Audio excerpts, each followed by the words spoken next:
If you've ever really made a colossal mistake or had a big meltdown in your life or your business, then you may be familiar with a phenomenon called disappointment avoidance. Hi, I'm Melanie Benson. I'm America's leading small business optimizer, and I've got a quick mindset tip for you. Conditioning your mind for higher levels of success is just as important as anything else you invest in. And one of the reasons why I know this is because I've been coaching and all kinds of thought leaders and entrepreneurs for the last 15 years. And I came across something that I've come to understand is called disappointment avoidance.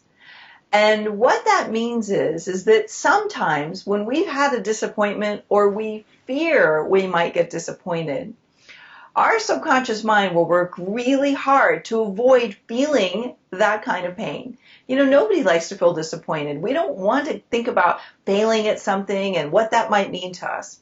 But the truth of it is, when we're avoiding disappointment, we're actually probably playing things too safe. And we might be in this place where we're doing just enough not to fail, but not enough to really succeed, because our mind's wrapped around this weird little pattern where we're trying really hard not to fail. So we don't want to take too big of a risk. And when we're in disappointment avoidance, it's a really interesting dynamic. It'll feel a little bit like you're walking through a gray cloud. You can't quite get clarity. Nothing really seems to work. You feel like you're in this kind of lull of activity. And that's because your subconscious mind is trying to protect you from yourself. It literally does not want to have any kind of pain. Nobody does, really, right? But we're so caught up in avoiding feeling disappointed or maybe even disappointing someone else that we just do enough to play it safe. It's a slippery slope, that little thought pattern, because deep down inside, what we really want is success. We want to make a greater impact. We want to be able to do more with our skills and this genius that was put inside of us. And yet, when we're caught up in disappointment avoidance or fear avoidance or any of these patterns, we're actually never going to be able to achieve the very thing that we want, because our mind is avoiding something.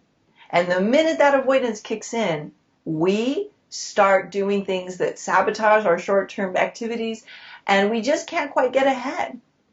So if this is something that you suspect is up for you, or you think you might have some kind of success barrier, then I'd like to share a resource with you. I wrote a little book called Rewired for Wealth, and I'd like to share it with you because I think it might help pinpoint where some of the things that you might be unconsciously doing that are holding you back are really the reason why. It's not because you're not doing the right marketing. It's not because your offers aren't right. It may not even be because you're not taking the right action.